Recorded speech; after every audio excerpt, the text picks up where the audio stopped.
아멘. 예, 요즘 들어서 이 유행어가 하나 있습니다. 뭐냐면 일을 제대로 하지 못하고 주변 사람들을 힘들게 하는 사람들을 이 빌런이라고 합니다. 그래서 이 가장 많은 이런 이야기가 많은데 특히 이 독서실 빌런이라고 해서 뭐 이런 사람이 있습니다. 어떤 사람이냐면 위자를 찍찍 끌거나 아니면 이 구두 소리를 심하게 내고, 또한 기침을 자주 내는 사람, 또한 이상한 옷을 입어서 노출이 심한 옷을 입어서 다른 사람에게 시선을 방해하는 사람, 그리고 발냄새가 많은 사람, 그리고 중고등학생들 항상 몰려와서 떠드는 사람, 그리고 또 어떤 경우가 있냐, 제가 이 다녔던 편입 학원에서는 이 독서실 겸 이렇게 공부하는 곳이 있었는데 그 규칙을 몇 가지 세워놨습니다. 여러 가지 불만이 써놨는데 거기에서는 여러 가지 내용이 나왔는데, 또한 옷을 화려하게 입으면 안 된다. 왜냐? 이 공부하는 사람들 시선이 방해되니까. 그러니까 화려한 옷도 안 된다. 이것도 공부하는 사람 시선을 빼앗는다. 그리고 여기에서 치킨 먹는 거 절대로 안 된다. 치킨 냄새 풍기는 거 안 된다. 뭐 햄버거 같은 거 들고 와서도 안 된다. 다리를 떨어서도 안 된다. 왜냐? 이게 다 공부하는데 방해가 된다고 했기 때문입니다. 근데 이 세월이 지나다 보니까 그렇게 엄격한 규칙이 지금 왜 필요한가라는 생각이 듭니다. 이 독서실이란 것은 어렸을 때부터 어떤 곳이었냐? 늘 사람들에게 이 방해가 되면 안 되는 곳이었습니다. 그러니까 너와 내가 지금 이 한 공간에 공부를 하지만 너라는 존재를 내가 알아차려서는 안 될 정도로 너는 숨을 죽이고 있어야 된다. 그러니까 시끄럽게 과자를 먹어서도 안 되고 떠들어서도 안 되고, 또한 이어폰도 들어서는 안 된다. 왜냐? 이어폰에서 소리가 새어 나오기 때문에. 그래서 이 소리가 심하면 이 이어폰 빌런이라고 해서 옆에서 툭툭 치면서 제발 그 볼륨 소리 좀 줄여주면 안 되냐? 내가 공부가 안 된다 라고 했던 것입니다. 그리고 어느 날 어떤 학생은 이 자리에 앉아 있다가 딴 곳에 화장실에 잠깐 가서 왔는데 이 참고서에 포스트잇이 붙여져 있다고 합니다. 죄송한데 다른 자리에 앉아주시면 안 될까요? 옆에 서 있는데 너무 신경이 쓰여요. 이렇다는 겁니다. 여러분들, 우리가 그렇게 다른 사람들의 그 존재를 차단하고 공부에 집중하기 위한 이유가 무엇입니까? 그것은 성공적인 삶을 살기 위해서 아니겠습니까? 그런데 우리가 기억을 해야 될 것이 있습니다. 이제 이 공부라는 것도 다른 어떤 것도 다른 사람과 공유를 하고, 그렇지 않으면은 혼자서는 절대로 할 수 없다는 겁니다. 우리 사회에서 이 공부를 잘하는 사람들, 스펙을 쌓는다고 냉정하게 말하는 사람들 한번 보십시오. 그 사람들 외로움을 안 탈 것 같습니까? 다들 힘들고 외롭습니다. 그래서 이 공동체에서는 사실상 다른 사람과 함께 공유를 하면서 사는 곳이지 결코 혼자서 살 수 있는 곳이 아니라는 겁니다. 오늘 나오는 이 성경 말씀도 그렇습니다. 이 유오디아와 순두개는 이 빌립보 교회에서 정말 사이가 좋지 않은 여자 신도들이었습니다. 그래서 이 바울이 보기에도 너무나 이것이 위가 되지 않았기 때문에 다시 예전의 사이로 돌아가라고, 이 유오디아와 순두개가 이 빌립보 교회를 세웠을 때는 그때 사이가 나빴겠습니까? 같은 교회, 주님의 교회를 만든다고 하면서 얼마나 같이 힘을 합쳐서 노력을 했겠습니까? 하지만 이 둘이 계속 지내면서 이 도저히 가까워질 수 없을 정도로 이 사이가 벌어지자 바울은 이 둘에게 권하는 겁니다. 이제 주 안에서 하나가 되라. 서로를 보고 모른 척하는 것이 아니라 같이 살라고 말입니다. 우리의 삶이 그렇습니다. 이 도서관이라는 공간이 어떻습니까? 옛날에도 저번 주에도 말씀드렸지만 이 도서관이 조금 더 떠들어서는 안 된다. 네가 내 공부를 방해해서는 안 된다. 막 이러지 않습니까? 그런데 지금 이 세상이 바뀌었다는 겁니다. 이제 그 숨소리 하나 제대로 내면 안 된다는 것, 기침소리 하나 내면 안 된다는 그 도서관, 도서실 다 없어졌습니다. 지금은 어떠한 곳이 있냐? 다른 사람들이 즐겁게 떠드는 공간, 그리고 이 커피 마시면서 대화를 나누는 이 커피숍이 공부의 공간으로 바뀌었다는 겁니다. 그래서 여러분들 이 카공족들 많이 봤을 겁니다. 왜냐면 그들은 이제 싫은 겁니다. 혼자서 이 차가운 벽을 보면서 공부하는 것이 아니라 모르는 사람이라도 떠들어주는, 그리고 그 조용한 음악, 괜찮은 음악이 나오는 이러한 환경 속에서 공부를 하고 싶은 겁니다. 우리가 이것을 깨달아야 된다는 겁니다. 내가 혼자 살아간다, 상관하지 말아라가 아니라 내가 남과 함께 안 하면은 살 수 없다는 것을 기억해야 된다는 겁니다. 요즘들은 어떤 빌런들이 있습니까? 이 카페 빌런들이 있습니다. 이 카페 빌런들이 누구냐면 이 커피숍에서 옆에서 막 떠들고 대화하지 않습니까?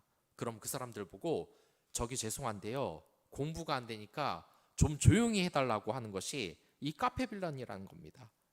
이것이 우리의 삶인 것이고 모든 삶이라는 것입니다. 인간은 혼자 공부할 수도 없고 남과 함께 하는 것으로 있어야 된다는 겁니다.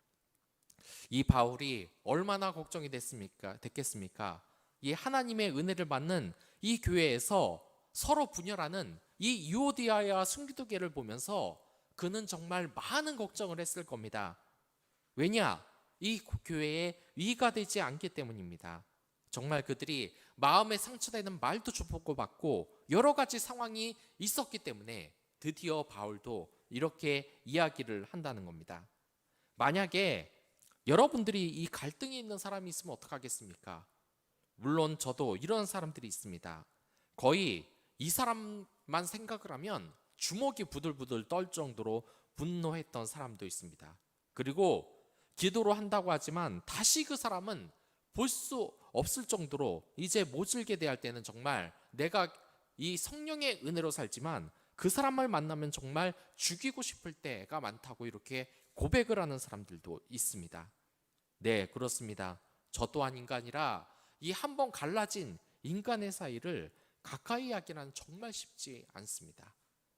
그런데 그러한 것이 있습니다. 저도 어제 이렇게 저와 굉장히 가까운 사람이지만 이 멀었던 사람과 같이 만나면서 그 은혜가 얼마나 제게 임했는지를 모르겠습니다. 여기에서 유오디아와 순두개가 있는데 이 유오디아는 순조로운 여행, 또한 순두개는 행운의 기회라고 합니다. 이 둘의 분쟁과 다툼이 있었지만 왜 바울은 이 사람들에게 다시 화해하고 교회 공동체를 만들려고 하겠습니까? 그것은 바로 주 안이라서, 주 안에는 이 교회가 같은 마음을 품는 공간이기 때문에 그렇습니다. 이 빌립보 교회에 많은 문제가 있는 곳이 아니었음에도 불구하고 이 둘이 분쟁을 했다는 것은 그만큼 우리 사이에 가지고 있는 갈등이 아주 사소한 곳으로부터 시작이 된다는 것을 바로 주님께서 말하는 것입니다. 여기에서 왜 이렇게 그 바울이 그렇게 했냐면 이 교회라는 공동체는 둘로 갈라지면은 절대로 은혜가 되지 않습니다. 저는 이 언젠가 그 일반 사람에게 말을 들은 적이 있습니다. 이 교회 사람들을 보면은 너무나 싫다고. 왜 그러냐니까 이 어제 뉴스를 한번 봤는데 이 교회 사람들이 따로 예배를 드린다는 겁니다. 교회 안에 드리는 사람이 있고 교회 바깥에서 드리는 사람이 있답니다. 이게 어떻게 된 거냐면 이 교회의 여러 가지 권력 다툼으로 인해서 목사와 장로들이 완전히 갈라서 버렸던 것입니다.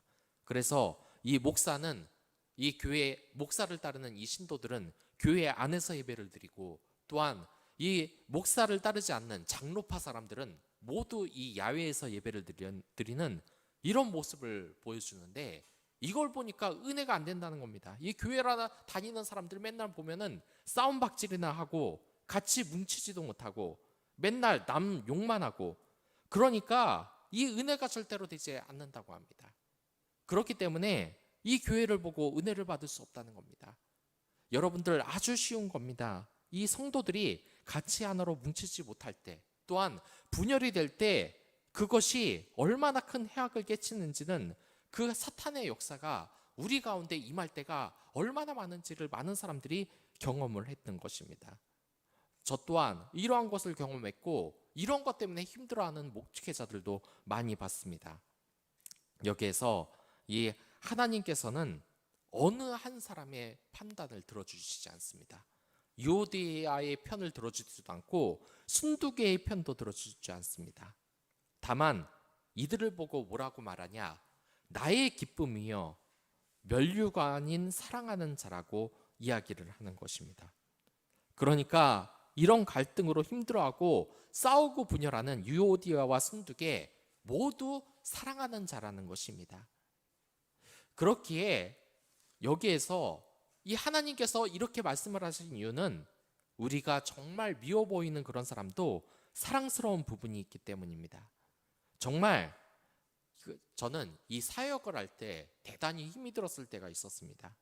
저는 이 어린이들을 굉장히 좋아했기 때문에 이 어린이들과 대단히 잘 놀아듣고 했는데 이 어떤 아이가 남자아이인데 대단히 여자아이들보다는 장난기가 심하지 않습니까? 그래서 이 사역을 하면 할수록 이 얌전한 여자아이들은 좀 예뻐 보이는데 이 남자아이들이 점점점 미워지는 겁니다. 특히 어떤 한 아이가 있었는데 이 얼굴 자체도 잘생긴 것도 아니고 그렇게 막 이렇게 약간 눈도 가늘고 얍삽하게 생기고 정말 한 대 보면 쥐어박게 생길 애가 있습니다.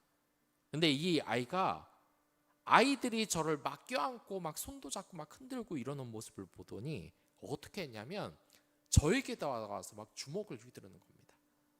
그래서 그렇게 하지 말라고 경고했는데 그래도 애가 자꾸 날 때리고 이 어른들을 향해서 주먹질을 하는 겁니다.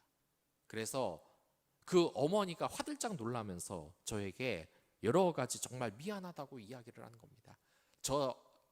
그 당시에는 괜찮다고 했지만 사실 분이 안 풀렸습니다. 이 아이가 어떻게 그 전도사님을 그렇게 얕보면 이렇게 주먹질을 휘둘러대면서 지 마음대로 행동을 할까? 이 다시는 꼴도 보기 싫은 겁니다. 근데 이 아이 이름도 몰랐고 사실 많은 날 이렇게 헤어졌던 겁니다. 근데 이 많은 날이 지나고서 저는 그런 일이 있습니다. 이 어린이 사역을 하다 보면은 이 아이들이 신앙이 깊지 못했기 때문에 이 교회를 나왔다 안 나왔다 하는 일이 대단히 잦습니다. 그래서 그날도 이 아이들을 기다리고 있는 도중에 아이들을 봤습니다. 이렇게 오나 안 오나, 그리고 오면은 기쁘고 안 오면은 저 또한 슬프고 하는 것이 계속됐는데 그 아이가 온 겁니다. 제가 너무나 미워했던 그 아이. 근데 그 아이를 보는 제 눈빛이 어떻겠습니까? 이 어른들을 향해서 주먹질을 해서 이 머리끄댕이를 때리려고 그러고 주먹으로 전도사님 얼굴을 때리려고 그러고 그러면서 실실 웃는 걸 보면 막 저는 악마가 생각이 나는 겁니다. 뭐냐? 제가 여러분들 그 유명한 소설, 그런 소설이 있었습니다. 이 소설이 어떤 소설이냐면 이 세상에서 추리소설 중에서 반전이 가장 강한 소설 중에 하나라고 하는데 이 소설은 그런 내용입니다. 어떤 내용이냐면 이 한 명탐정이 거기 이 집에 가서 계속해서 연속해서 연쇄살인이 일어나는 것에 대해서 이렇게 나타내는데 연쇄살인이 계속 일어나지만 이 명탐정이 그 범인을 잡지 못하는 겁니다. 계속해서 사람이 죽어나가고 고양이가 죽어나가고 그런데 이 명탐정은 고민만 할 뿐 뚜렷한 답을 주지 않고 계속 고민을 합니다. 이걸 어떻게 해야 될까? 어떻게 해야 될까? 그런데 나중에 나중에 어떤 일이 벌어졌냐? 여기 있는 이 귀족의 아들이 갑자기 그 숲을 먹고 죽어버리고 만 겁니다. 그리고서 이 명탐정은 여기서 끝났다. 나는 이 사건을 해결 못한다 하고 나갔습니다. 그래서 이 경찰서장이와 나머지 이 사람들이 딱 알고 보니까 무슨 일인지 진짜 물어봤습니다. 그랬더니 이 명탐정이 그 범인을 몰랐던 게 아닙니다. 몰랐던 게 아니라 일부러 잡지 않고 고민을 했던 겁니다. 왜냐하면 그 연쇄살인의 범인이 마지막에 죽은 그 꼬마애였기 때문입니다. 이 아이는 타고 나서 이 악마적인 성향을 보이던 아이인데, 어떤 아이였냐면 이 있는 하인들을 교묘하게 머리를 써서 죽이고, 고양이들을 목매달아 죽이고, 그리고 이렇게 재미로 살인을 저지르는 그 모습을 보고 이 명탐정이 고발을 할까 말까 고민을 하다가 결국 그 살인을 끈차고 이 독약을 타서 이 아이를 죽였다는 건데, 이 대단히 큰 반전으로 사람들의 인기를 많이 끌었던 그런 소설입니다. 근데 제가 그 아이를 보면 그 소설이 떠오르는 겁니다. 이 눈은 쫙 찢어지고 못되게 생기고 너무나 싫은 겁니다. 근데 그때 예배를 드리면서 하나님의 말씀을 전하니까 이 하나님께서 저에게 말씀을 하시는 겁니다. 이 아이, 너는 그렇게 얌전하고 좋은 아이만 그렇게 내 아이라고 생각을 하느냐? 근데 그러고 보니 무언가 좀 잘못됐다는 생각이 들어서 그 아이에게 정말 싫었습니다. 이 말을 붙이기도 싫었고, 너무나 장난을 심하게 쳐서 주변 아이들이 다 싫어하는 그 아이를 제가 정말 철면피로 얼굴을 깔고 아이고 우리 이 아이 왔어 하면서 그 이름을 불러줬습니다. 그리고서 아유 너는 왜 이렇게 성격도 좋고 이렇게 활발하고 야 진짜 멋있다, 별말을 안 했습니다. 이 말만 했습니다. 근데 이 아이 표정이 그때 바뀌는 겁니다. 이 제일 싫고 얄밉고 한 대 쥐어받고 싶은 그 아이의 표정이 갑자기 환하게 변하면서 저를 막 반짝반짝한 눈으로 보는데 정말 저는 그때 충격을 받았습니다. 이 아이가 이렇게 예쁜 눈을 가진 아이인지 그때 처음 알았습니다. 그리고 이 아이가 어땠냐면은 계속해서 전만 보면은 눈을 반짝반짝 빛내면서 오는 겁니다. 근데 제가 그때는 이 얌전한 여자아이들을 그래도 더 챙겼었는데 그 순간 이 아이가 제일 예뻐 보이는 겁니다. 그래서 제가 이 여러 가지 토요일 날 행사도 하지 않습니까? 체험학습도 하고 성경 공부도 하면은 이 아이가 제일 먼저 신청을 하고 저를 따라오는 겁니다. 저는 그때 알았던 겁니다. 와, 이게 나를 처음부터, 물론 이 좋은 아이들은 좋습니다. 삐뚤어지면 안 되겠죠. 이 원래 마음이 열려 있는 아이 한 명보다도 그때 마음이 닫혀 있고 또한 사람들에게 미움을 받은 이 아이가 나에게 돌아온다. 이때의 기분이 정말 말로 형용할 수 없다는 것을 그때 알았습니다. 그때 깨달은 겁니다. 내 원수를 사랑하라. 예수님께서 왜 그렇게 싫은 사람들을 계속해서 보듬고 그들이 회개할 때를 기다렸는지 말입니다. 하나님께서, 그리고 탕자의 이 비유도 다 이해가 되는 것입니다. 말을 잘 듣는 첫째 아들도 기쁘지만 맨날 배기 싫은 짓만 하고 나가서 돈이나 쓰고 다니는 이 탕자가 돌아왔을 때 이 아버지의 마음이 기뻤다는 것이 어떠한 것인지가 다 들어온다는 겁니다. 그때 깨달았습니다. 이게 내 편견이었구나. 맨날 개슴츠레한 눈 보고서 한 대 때리면 좋겠다, 저 돈을 찢었으면 좋겠다라는 생각을 했는데 그게 아니었습니다. 이 아이도 눈이 있었고 그런 사랑스러운 눈으로 저를 쳐다보는데 그 눈이 정말 예쁘다는 겁니다. 그리고 제가 갈 때도 이 아이가 가지 마세요라고 하는데 제가 뛰어난 사람입니까? 그리고 그 아이들보다 높은 아이입니까? 예전에 그 아이는 모르겠지만 제가 그 아이 욕을 얼마나 했습니까? 한 대 쥐어받고 싶다고. 하지만 이렇게 내가 싫어한 이 영혼 하나가 나에게 돌아온다.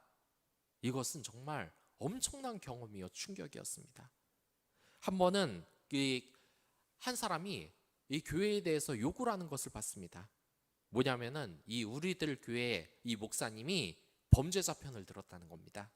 그 내용이 뭐냐면 여러분들도 기억하실 겁니다. 한 2년 전쯤에 이 정인이 사건이라고 우리들에게 아주 큰 충격을 준 사건이 있습니다. 근데 이런 이야기를 하는 겁니다. 그 정인이 그 부모들 때려 죽여도 시원치 않을 그 사람들 욕을 많이 하지만 그 사람들이 우리 교회에 오면 어떻게 할 거냐? 그때도 정죄하면서 내쫓을 거냐? 그러면서 어떤 죄인이라도 받아들여야 된다, 그런 것이었습니다. 근데 이게 믿지 않는 사람들에게는 도저히 이해가 가지 않는 본문이라는 겁니다. 여러분들 생각을 해보십시오. 그 잔인한 애들을 갖다가 그렇게 잔인하게 해버린 그 조두순이 한번 교회에 온다고 생각을 해보십시오. 어떤 기분이 들겠습니까? 저 더러운 거, 이 교회에 도저히 오지 말라, 이렇게 쫓아내고 싶지 않겠습니까? 그러나 이러한 사람마저 꾀앉는 것이 바로 교회의 역할이라는 겁니다. 물론 진심으로 그 마음이 돌아오지 않았다면 그것에 대해서 벌을 주고 혼내야 되고, 또한 직설적인 굳은 말로 혼내야 되는 것은 당연하지만, 만약에 자신의 과거를 회개한다면 어게인 마이 라이프, 만약 그 사람이 내가 이 범죄자로 또한 다른 사람의 상처를 주는 이러한 삶에서 되돌리고 싶은 것이 있다면 우리는 그에게 다시 한번 기회를 줘야 한다는 겁니다. 우리도 인생의 한 자락에서 후회하지 않습니까? 아, 내가 옛날에 이러지만 않았더라도 참 더 행복하지 않았을까? 바로 어게인 마이 라이프라는 것은 다시 그러한 인생을 살고 싶은 사람들의 이야기라는 것입니다. 우리가 과거의 이 어게인 마이 라이프, 이 에덴 동산에서 영원하게 행복하게 하나님과 함께 사는 삶을 다시 이루려면 무엇을 해야 되겠습니까? 그것은 첫 번째로 서로의 장점을 이야기하고 단점을 지적하지 않아야 됩니다. 그 사람의 장점을 바라야 된다는 겁니다. 바로 그 아이를 보고 제가 사랑하는 마음을 가졌던 것도 바로 하나님의 말씀으로, 비록 가식적이고 안 좋은, 아직 그 성화가 덜 된 부족한 저였기 때문에 그랬지만 그 사람의 장점을 보려고 노력을 해야 된다는 겁니다. 그래서 제가 이 주일학교 시간에 가장 좋았던 시간 중에 하나, 저는 이 레크레이션을 정말 많이 배웠는데 가장 좋았던 시간이 뭔지 아십니까? 그것은 바로 칭찬 위자라는 순서입니다. 이 위자는 어떠한 것이냐면, 이 칭찬 위자에 아이를 한 명 앉혀놨습니다. 근데 여러분들 요즘 아이들 봤습니까? 이 남자아이들은 여자아이들 못생겼다, 뚱뚱하다고 놀리기 바쁘고, 여자아이들은 힘없는 남자아이들, 왜 이렇게 남자아이가 힘이 없어, 이렇게 얕보는 소리 잘합니다. 서로에 대해서 축복하는 말을 거의 안 합니다. 근데 이 달란트를 걸고 이 칭찬 의자에 앉아 있으면은 전도사님이었던 제가 이 달란트를 겁니다. 가장 좋은 칭찬을 한 아이들에게 달란트를 주는. 그러면 아이들이 이 아이들의 장점을 이야기하기 시작합니다. 물론 장난으로 하는 애들도 있습니다. 막 웃기지도 않게 못생겨서 뭐 장점이에요, 막 이러는 애들이 있는데, 그러면은 그런 이야기도 합니다. 아, 그래, 못생겼기 때문에 다른 아이들이 다가오기도 쉽고 참 그것도 좋은 장점 아니겠니? 근데 그런 도중에서도 진짜 장점을 발견하는 아이들이 있습니다. 저번 주에 이 태권도 대련에서 1등 했어요. 이 아이 저번 주에 영어 발표 대회에 나왔어요. 그러니까 저도 놀라는 겁니다. 얘가 그냥 조그만 아이인 줄만 알았는데 벌써부터 그러한 능력을 보이고 있고, 이 칭찬 위자를 통과해서 그 사람에게 무슨 장점이 있는지 그것을 그때 그대로 안다는 겁니다. 제가 이 어렸을 때도 그랬습니다. 제가 어떤 중학교를 하나 나왔는데 사실 이 중학교 분위기는 대단히 좋지 않았습니다. 어떨 정도였냐면 애들이 비행이 너무 많아서 이 경찰차가 와서 대기를 하고 있을 정도였습니다. 아이들 자체도 제가 생각했을 때도 정말 문제 아이들이 많았습니다. 그렇게 범죄가 많이 일어나고, 또한 왕따, 괴롭힘도 엄청난 이 학교에서 소아마비를 겪었던 아이 하나가 있었습니다. 여러분들 어떻다고 생각하십니까? 이 조금의 약점이라도 있어도 돈을 뺏고, 그리고 경찰차가 매번 와 있을 정도로 이 심한 그러한 학교에서 이 소아마비가 있는 아이가 뭐 어떤 일을 겪었을 것 같습니까? 근데 이 아이가 괴롭힘을 당한 적은 단 한 번도 없습니다. 왜냐? 사실 이 아이를 통해서 우리가 그 차가운 곳에서 정말 말도 못할 범죄를 저질러서 이 소년원에 불려간 애들도 많은 그 학교에서 이 아이를 통해서 우리가 사랑을 받기 때문입니다. 뭐냐면 이 아이에는 어머니가 한 분 계십니다. 근데 그 사실 이 어머니의 옷을 봐도 느껴지지 않습니까? 어느 수준의 정도의 사람인지. 딱 보면은 그다지 잘 살지 못하는 어머님이라는 생각이 바로 듭니다. 옷차림만 봐도. 근데 이 어머니는 항상 웃는 얼굴로 이 아이를 소아마비로 몸이 다른 아이들의 키의 반밖에 안 되는 삐쩍 마른 이 아들을 얻고 매번 이 학교에 들어온 것입니다. 근데 이 어머니는 정말 얼굴이 밝았습니다. 이 아들을 데려오면서 이 선생님에게 그리고 친구들에게 함께 밝게 인사를 하면 우리들의 그 차가운 그 질풍노도의 시기, 범죄로 인해서 소년원으로 간, 또한 왕따가 그렇게 많아서 문제였던 그 학교의 학생들이 표정이 다들 환해지는 겁니다. 왜냐? 그 어머니의 사랑이 보이기 때문입니다. 그때 이 어머니가 무슨 부자였겠습니까? 무슨 자가용을 타고 이 아이를 데려다 줬는지 아십니까? 알고 보니까 한 20분, 30분을 애를 얻고서 이 중학교 학교로 온 겁니다. 그리고 끝나는 시간이 있으면은 그때 딱 맞춰서 또 애를 이렇게 업고 이렇게 가시는데 그 모습을 보면은 다들 이 악한 마음을 보더라도 그 모습을 보면 우리 세상에 그 따뜻함을 이 아이로 인해서 느끼는 겁니다.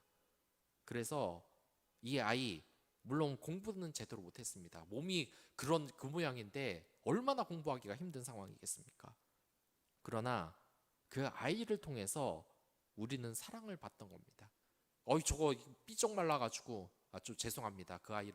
그 친구를 제가 비난하는 게 아니라 그 몸도 왜소하고 공부는 맨날 끝에 돼 있고 근데 그 아이의 단점을 보는 사람이 한 명도 없었습니다.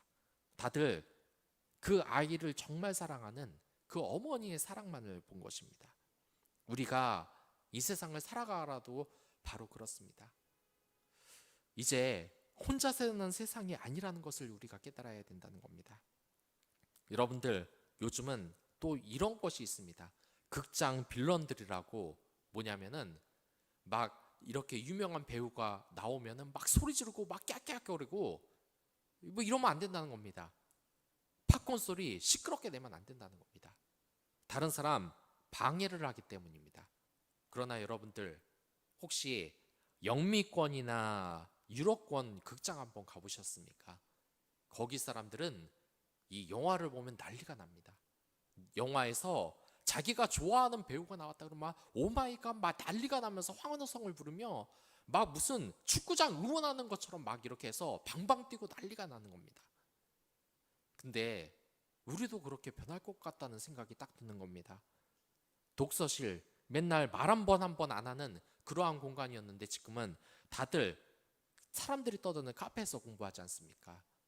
이 세상에서 공부 1등을 하는 이 유대인들은 어떻게 공부를 하는지 아십니까? 그들의 독서실을 보면은 조용히 공부하는 사람 단 한 명도 없습니다. 전부 다 상대방을 이렇게 1대1로 바라보고 아주 큰 소리로 서로의 의견을 토론을 합니다. 그래서 도서관이 시장 바닥처럼 시끄럽습니다. 왜냐? 자, 여러분들 생각을 해보시기 바랍니다. 그들이 어떻게 일을 했는지. 혼자 공부한 게 아닙니다. 서로의 단점, 장점을 부각시키면서 서로 대화하면서 그 공부의 수준을 올렸던 겁니다. 언젠간 우리에게도 그럴 때가 오지 않을까라는 생각이 듭니다. 이 극장에서 이제 팝콘 먹는다고 저기요 냄새나요 시끄러워요 저기 가라는 게 아니라 같이 팝콘을 막 가지면서 펑펑 뛰면서 이 유명한 배우 나오면 소리 지르면서 기뻐하는 그러한 문화가 우리에게 곧 생길 것 같다는 생각이 듭니다. 이것은 하나님의 관계와도 마찬가지입니다. 어떤 사람은 이 통성기도 하나님께 기도하는 거 막 울고 하는 거 보면은 배기 싫어요. 막 진짜 막 애들 보면은 그런 거 가지고 놀리는 애들도 있습니다. 은혜 받고 울고 통성기도 하는 사람들. 그리고 이러한 예를 들면서 그런 사람들을 혼내기도 합니다. 그 어떤 사람이 외국에서 통성기도를 이렇게 하니까 그 시끄럽게 이 통성기도를 하니까 목사님이 딱 와서 여보게 자네 그렇게 소리 지르지 않아도 하나님이 듣네 이러면서 통성기도 같은 거 필요 없다. 조용히 얌전하게 기도해라 라고 말하는 사람들도 봤습니다. 그러나 여러분들, 그 정도로 우리가 신앙이 강합니까? 하나님과 대화하는데 아무 말도 안 하고 눈 감고 기도한다, 조용히 기도하면 된다? 제가 확신을 하는데 여러분이나 저나 100% 잡니다. 하나님과 대화를 하는 것이 아니라 그러한 것입니다. 여러분들, 하나님과 뜨겁게 대화하는 것이 통성기도입니다. 또한 하나님과 얼마나 뜨겁게 대화를 했는지 우리가 살펴봐야 됩니다. 그와의 관계를 다시 화해하고 회복하기 위해서, 그리고 우리 주변 사람들과 회유하기 위해서는 그 사람의 장점을 보고 같이 가기 바랍니다. 저는 언젠가 이 천주교를 다녀온 사람에게 이런 이야기를 들은 적이 있습니다. 이 사람들마다 성향이 다르겠지만 이 사람은 이런 얘기를 했습니다. 목사님, 저는 이 천주교 못 가겠습니다. 왜냐고 물어보니까 이 천주교를 가면은 이상하게 장례식 초상집 분위기가 난다는 겁니다. 왜냐? 이 천주교는 우리 개신교와 다르게 이 십자가에 뭐가 달려 있습니까? 이 십자가에서 달려서 고난을 당하시는 예수님의 모습이 있습니다. 그리고 저는 이 성당에 가본 적이 단 한 번도 없습니다. 근데 이 가보면은 이 신부님이 이 무슨 불경을 외는 것처럼 막 이렇게 연불 외는 것처럼, 좀 약간 그 하나님 말씀인데 제가 비유할 게 없어서 이런 말을 쓰셔서 죄송합니다. 아무튼 그렇게 무엇을 중얼거리면서 막 이렇게 하는데 너무나 졸리고 무슨 장례식 하는 것 같답니다. 근데 이 개신교회에 오면은 통성으로 기도하고 그리고 찬양하고 춤추고 하는 그 모습에서 은혜를 받는다는 것입니다. 뭐 제가 조용히 기도하는 이 사람들도 보고 나쁘다는 것은 아닙니다. 하지만 이제 적극적으로 사랑하는 마음을 가지고 그 사람의 장점을 가지고 적극적으로 대화하고 그 사람을 이해하고 그 사람과 화해하는 것이 필요한 시점이 아닐까 합니다. 우리 교회 이제 분열할 때가 지났습니다. 이 한국 사회, 우리 사회는 분열할 때가 지났습니다. 모든 것이 하나 되고 함께 할 수 있는 그러한 자리가 될 수 있도록 인도하여 주시옵소서. 자, 그럼 다 같이 기도하도록 하겠습니다. 하나님 아버지가